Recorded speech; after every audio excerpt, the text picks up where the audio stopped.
very much. So I just want to ask everybody if you can have a seat. We know other people will be coming in, and we know that they'll be bringing food in. So I just want to kind of quiet the room down. We have a couple camera people here. So I'll just ask for everybody just to be cognizant of your noise. So I don't want to waste too much time, but I just want to bring the room back in order. Mr. Keith will be able to answer questions at the end of the meeting, and then we'll continue with other parts. So without delaying anything else, I have to say this before I introduce the mayor. When we were first sworn in, the mayor actually was there. After we were officers and we had some time under our belt, the mayor was there. Her staff, whenever we needed something, they were there. Whenever we had a need, the mayor's staff, the Mokers, they were there. So what we can say is it's been a very good relationship with Penn Branch. She was there before and during when I became president, so she's been very involved. What I'd like to say is that as we have evolved around this community, as we focus on economic development, the mayor's people have been in contact with us every step of the way just to see and understand what our concerns are. So all of you all are familiar with the mayor, so I don't need to read an introduction, and I won't do that. But I do want to say that on behalf of the residents of the Penn Branch Citizen Civic Association, we appreciate having, actually two people I know, having the mayor and a very good friend of mine, I hope you don't mind, Mayor, Kimberly Bassett, with the Department of Women's Initiatives. I was hoping I got that right. And of course, the Honorable Mayor Bowser, who I welcome. Mayor, thank you.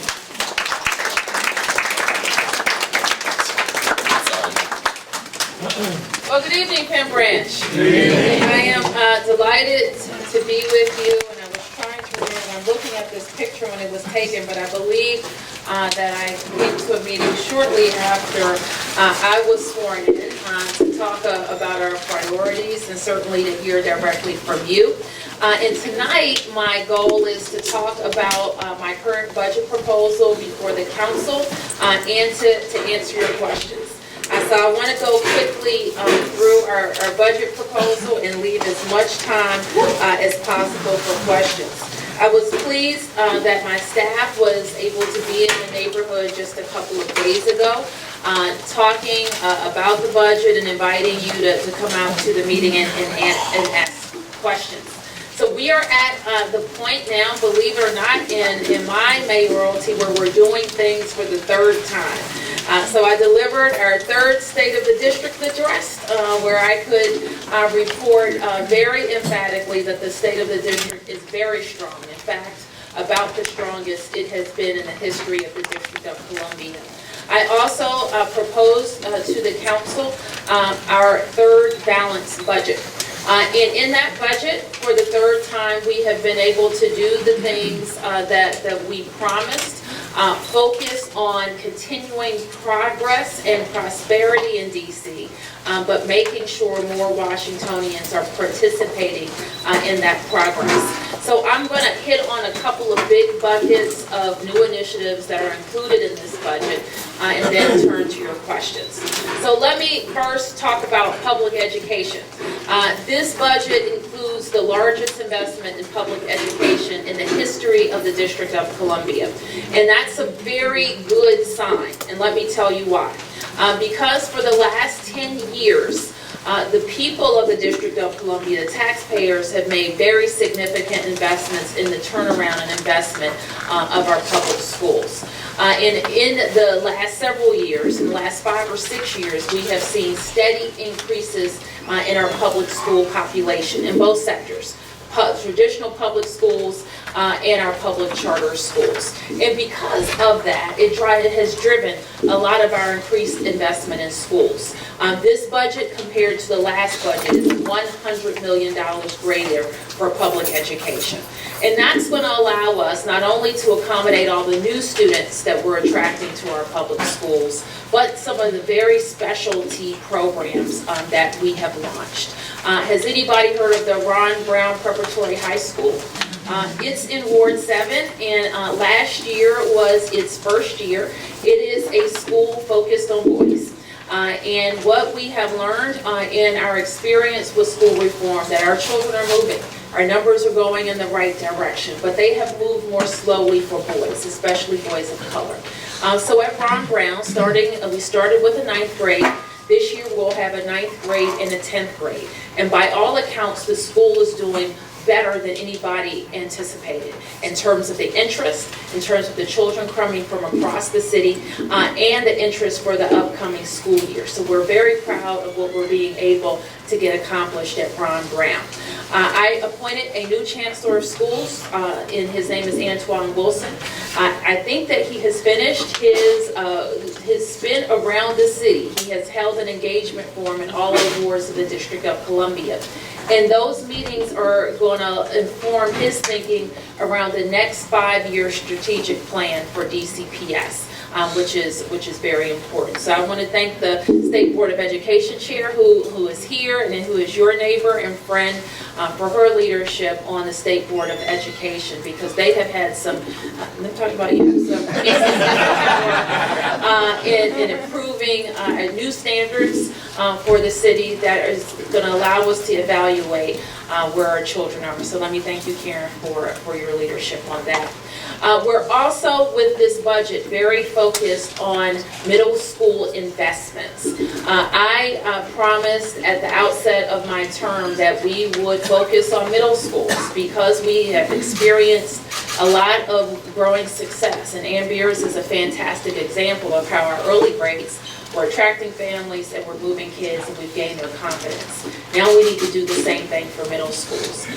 Part of that is investing in the school buildings. And this capital budget, which spans 6 years, and in the capital budget we have included funds to improve all of the buildings of the standalone middle schools. Chancellor Wilson is also very focused on math and extracurricular activities. So at each school, no matter where you are, there will be a robust set of offerings both academically and outside of the classroom. So that's where we are with the school's budget. I also want to talk about affordable housing.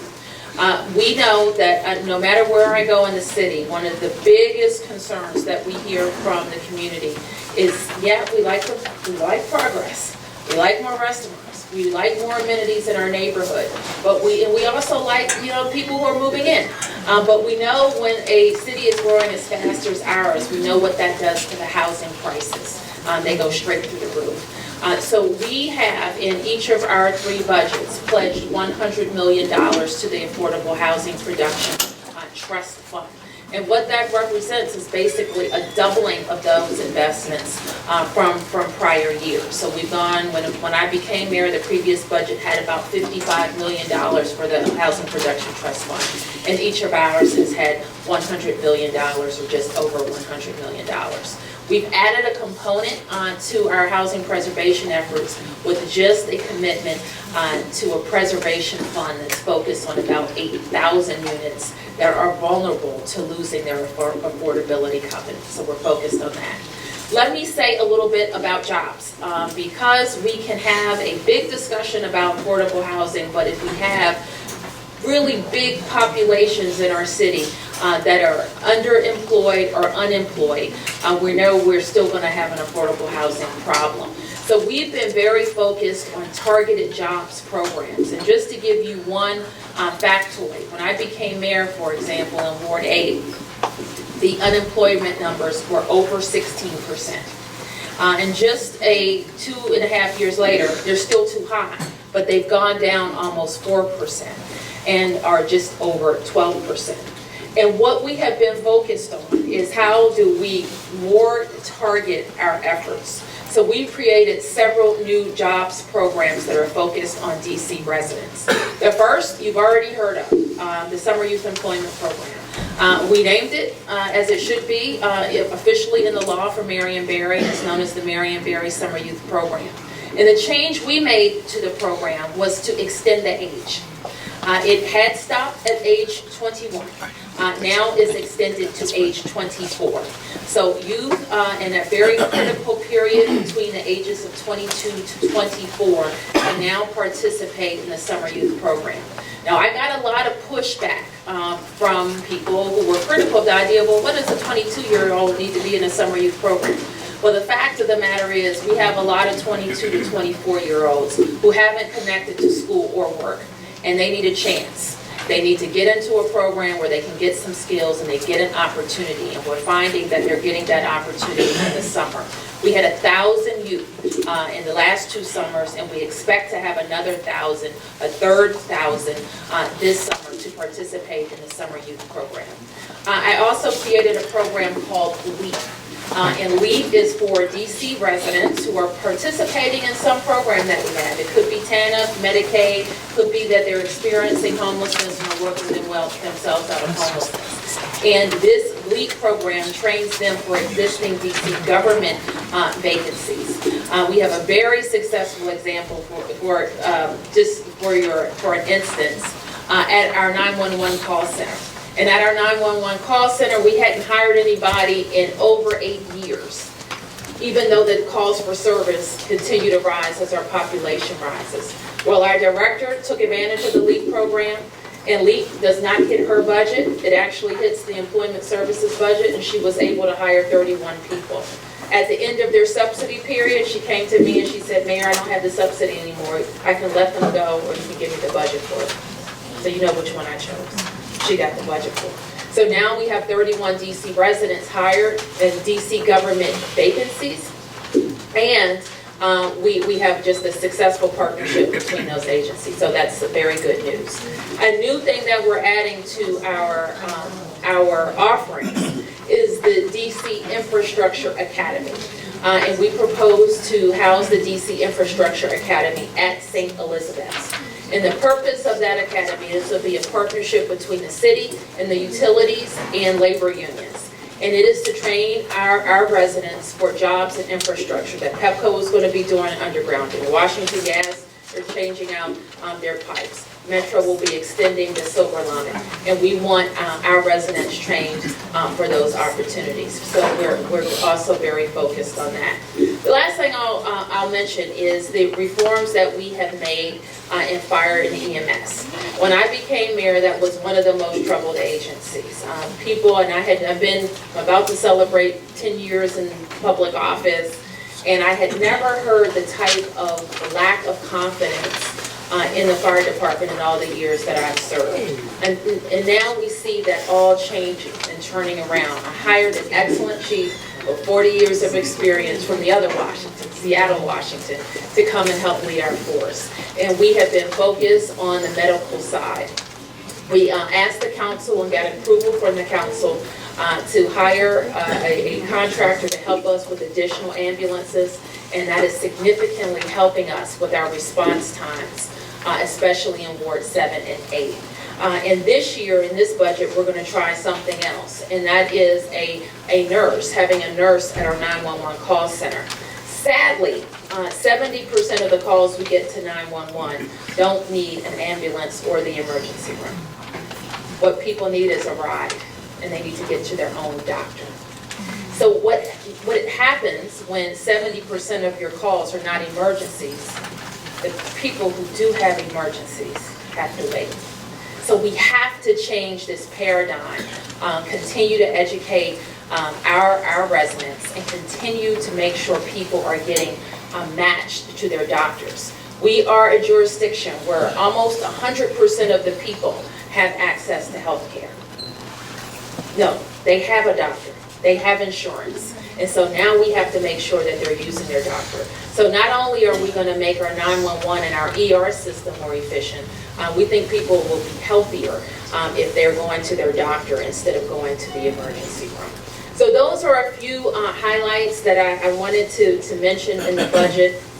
I also wanted to say some things specifically about your neighborhood. So first, let me thank you, because you have been working hand in hand with your officers, and I see the Metropolitan Police Department in the back. I want to give them a nice thank you for their work. On this Friday, I will swear in the Chief of Police, Peter Newsham, who was confirmed by the council last week. And Chief Newsham has made some changes in appointing 2 chiefs who are taking the place of one retiring assistant chief, Diane Grooms. And they have split up the area that she had supervision over into 2 areas, Rock North and Rock South. And I'm sure that the chief and the assistant chiefs will be out with the commander and with all the lieutenants for your area to talk about what we're doing. But let me just give you some good news from the last 30 days. In PSA 605, we experienced a 50% decrease in crime.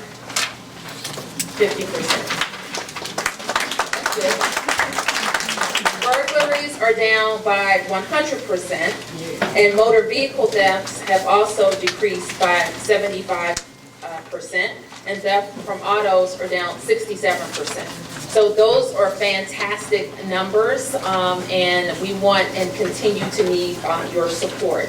We are also very focused on violent crime in our communities, and we recognize that we have pockets of violent activity, and the chief is very focused on initiatives to remove guns from our community. While we have seen a decrease in homicide, we want to see a decrease in all significant gun activity. And so he has plans in several of the PSAs to focus on gun interdiction. So we're going to continue to talk about that. I know economic development continues to be top on the mind of everyone, and I know that Councilmember Gray has formed a committee to work with the community members and the members of the development community, and certainly our administration will be happy to receive recommendations from that committee and work with you to have projects implemented. Some very good news is that the long and much discussed Penn branch has some activity. We think some very positive activity in having a new owner. We know that the Jair Lynch companies are working on a plan that would include retail and housing. And we will receive ideas from the developer. It's private, of course. Most of the private developments come to the city for one thing or the other, and we will stand ready to make an investment in Penn Branch. So we look forward to your suggestions. On Skyland, we have also moved very significant legislation through the council. The developer came back to the city to reorganize parts of that development to get some parcels started. When they thought Walmart was going to be there, they wanted to start further to the west. And now I think the idea is for them to start closer to Alabama Avenue.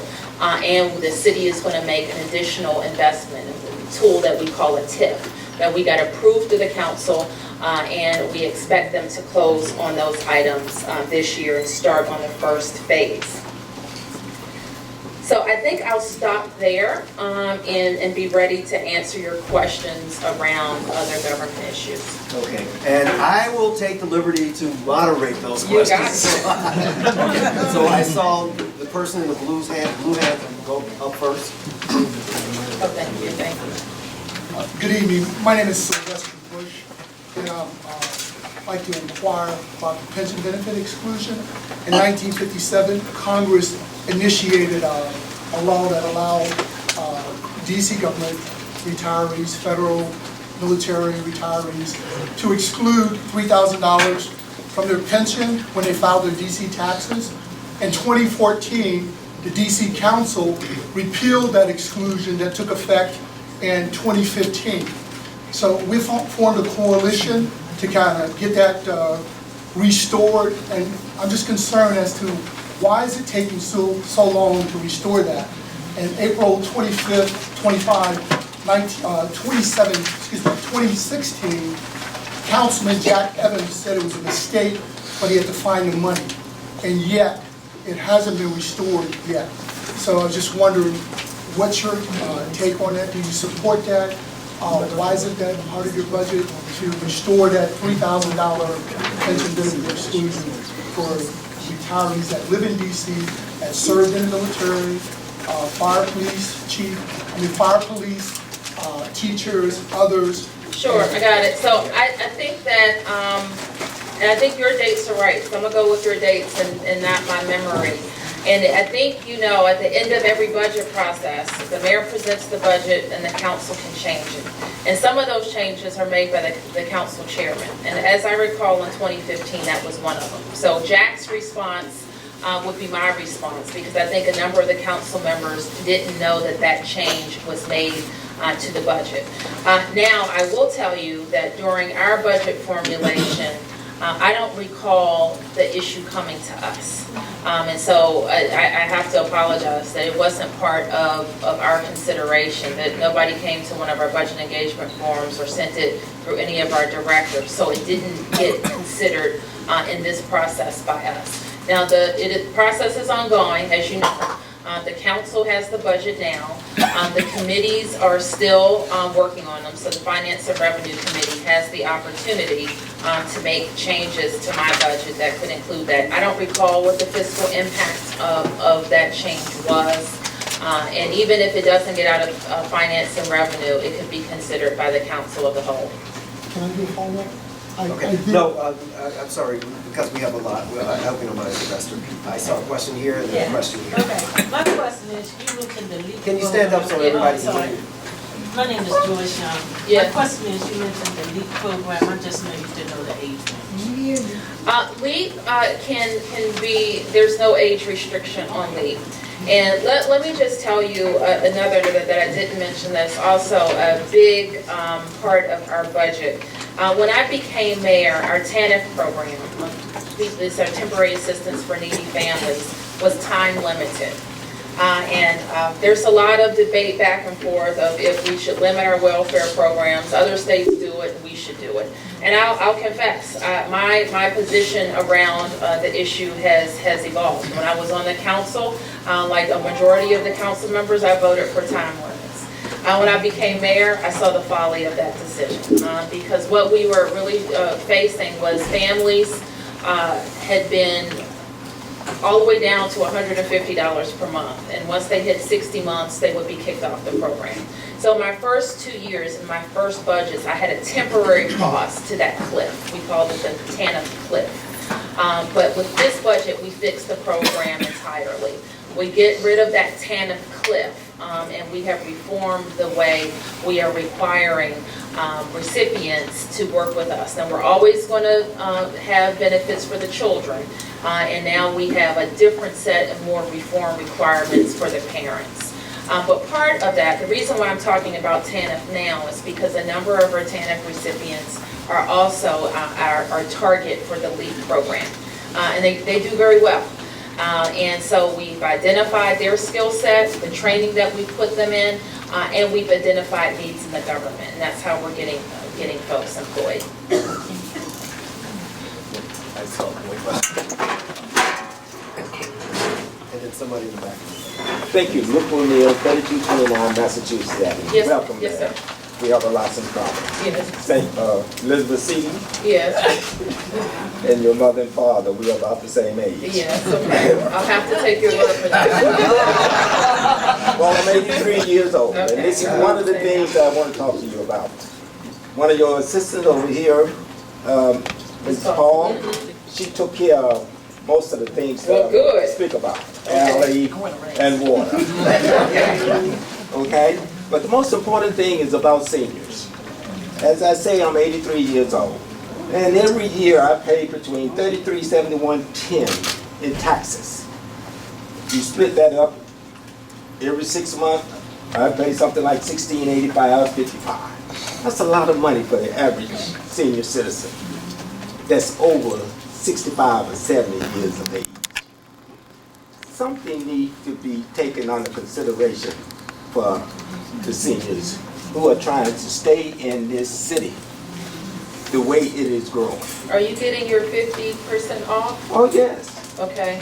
yes, absolutely. Now, I have 8 lots in here. Okay, so that's what I was about to say. That's not just, I have a beautiful piece of property, okay, but still, I'm a senior citizen, I got it. and I'm a black senior citizen, and you know how much money we got. I am just fortunate enough that I can afford to take care of the utilities Yes, sir. and the property there and keep it beautiful. entering Okay. into Southeast. So the unoccupied lots don't qualify, is that it? They don't That's qualify? what's killing us. I got it. Right. That cost me something like $600 some dollars just for the, and they are adjacent to my property. I got My it. property sit, my home sits right in the middle of the 8 lots that I own. Okay, so. Okay, But that's, Okay. yeah. So first, let me say something, because when the questions I asked the gentleman, there's gonna be somebody in this room who's not getting the tax benefit that they qualify for. So in the District of Columbia, if you're 65 or older and your income is $100,000 or $25,000 or less, or you're disabled, you qualify for 50% off of your tax bill. All right, so let's say your tax bill, I'm not talking about your assessment, but let's say your tax bill is $3,000 a year. You would only pay $1,500 a year. So all it's requires, you have to answer 3 short questions with the Office of Tax and Revenue, but you do have to sign up. So if you meet those requirements, you wanna make sure you sign up for that. Now, I have, as a council member, raised the income limit before, and I think that's something that we need to look at again, because the fact is that there could be there are 2-income senior households that are going to be over that limit, and some single households, so that people still need some relief. So I think in the next budget, we'll look at ways to raise that limit. You have a very specific example. And so we should look at if there are some exceptions that could be made to the law to include adjacent lots, so that all of your lots are getting the benefit. So that's an exceptional case. So let's look into see if we can do that. Now, there was proposed some years ago by Councilmember Bonds a senior property tax moratorium. I don't remember what she called it, but it was something like that. That was reworked by the council. So it still exists, but it's for a smaller number of people because it's income restricted and the income levels are pretty low. So we should go back to that. It has a big price tag in the budget, but I think it's certainly something that we can afford and invest in. So I think in the upcoming budget season, we need to look at that to see if we can get it back to the original, which I think something like you had to be 70 years or over, the income limits were higher, and it had a number of years you had to have resided in your home to qualify for the additional tax rate. Thank you. I think we have one question here, one in the back. Oh, I'm sorry, Stan. Laura? Okay, thank you. Good evening, everybody. Good Thank evening. you for coming. My pleasure. I visited the Skyland Works Course Center back before Walmart pulled out, which is still a going concern. And the director of that center said that of the people hired for jobs, for construction jobs, only one had come through the Workforce Center. My question is, any chance of actually enforcing first source in a meaningful way? And I'll just add that Councilman Evans is going to include the $3,000 exclusion in his budget. Good. Do you know what the fiscal impact is? Fiscal impact is about $3 million. Okay. We're going down Friday to testify before the committee of the whole and see if we can get Mr. Middleton on board with it. Okay. So not only does he have to put it in his budget, he has to fund it in his budget. Yes. But just remind him of that. Word of encouragement from you as well. Okay, I'm sorry that we didn't have the opportunity to discuss it while I was formulating our budget, but it wasn't, as I recall, brought up in any of our sessions. So I will be happy to. Can we repeat the question so we can make sure the back? Sure. The question was about the Skyland Workforce Center and if we are going to meaningfully enforce first source, which is the district's law requiring that DC residents be hired on jobs. And the answer is yes. We've hired a very energetic director of DOES that are making some much needed reforms in that area. And a lot of not just first source, but pay enforcement in a lot of ways. So I don't know about that specific example, but we're happy to look into what's happening there.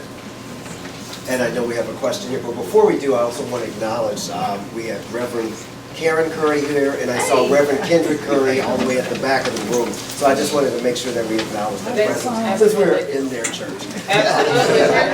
Thank you, Curry. Thank you.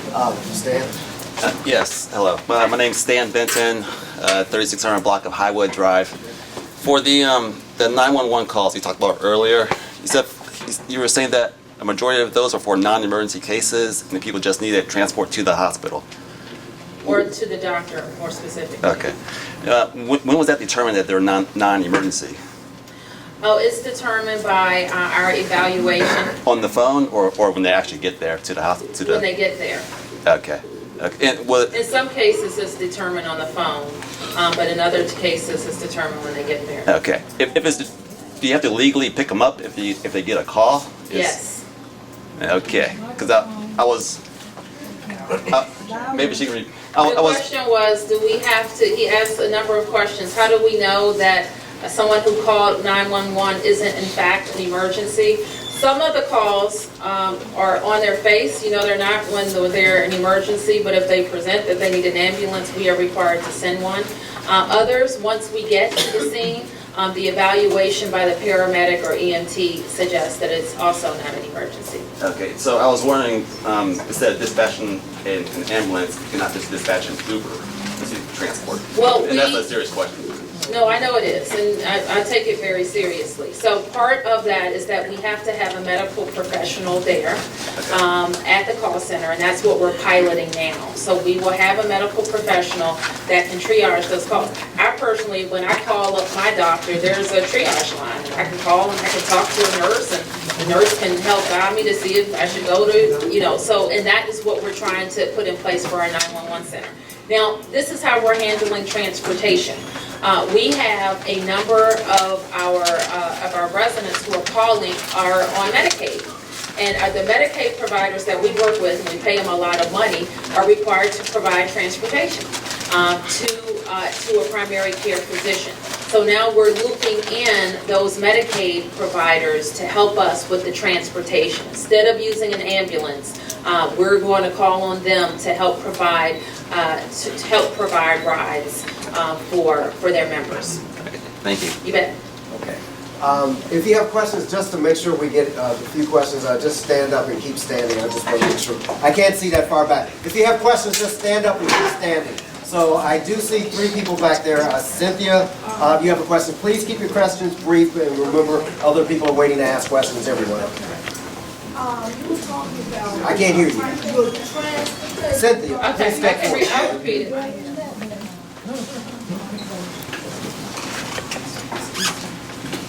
We were talking about the transportation for disabled, whatever, to get to the doctors. And by me being a heart incident 2 years ago, in fact, I joined him. I'll repeat it if you Okay, just. right. Metro Asset. Yes. And I understand there's a lot of discrepancy now that's going on with Metro Access, that sometimes they can't get us back and forth to the doctors on time, and things like that.